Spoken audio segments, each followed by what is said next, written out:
Our big story today, state health officials have made a finding in a case against Women and Children's Hospital.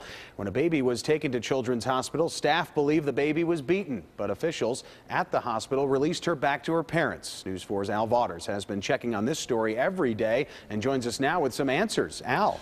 Well, Joe, in a heavily redacted report, state health officials have found Women and Children's Hospital did not follow state law in its treatment of an 11-month-old Springville girl who was brought into the hospital suffering severe injuries. The girl's father has pleaded guilty to abusing the child after she was abused later. The first incident occurred at the family home on Main Street in November.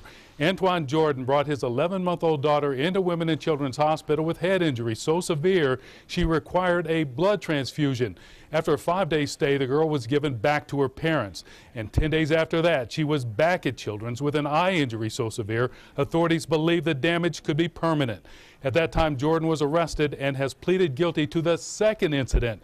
State health officials conducted an investigation into the first case of suspected abuse and determined the hospital did not ensure compliance with state law for reporting child abuse. Even though a number of medical staff documented suspected abuse, Child Protective Services was not called, which we learned from Erie County Social Services Commissioner Carol Dankert back in December.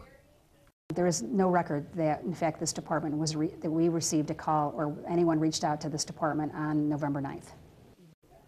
Now, Children's Hospital did email us a statement responding to the report that a plan of correction has been approved by the state and implemented, but we have no specifics. More on this later on News 4 at 5 and 6 and WIVB.com. Al Vaughters, News 4 at noon.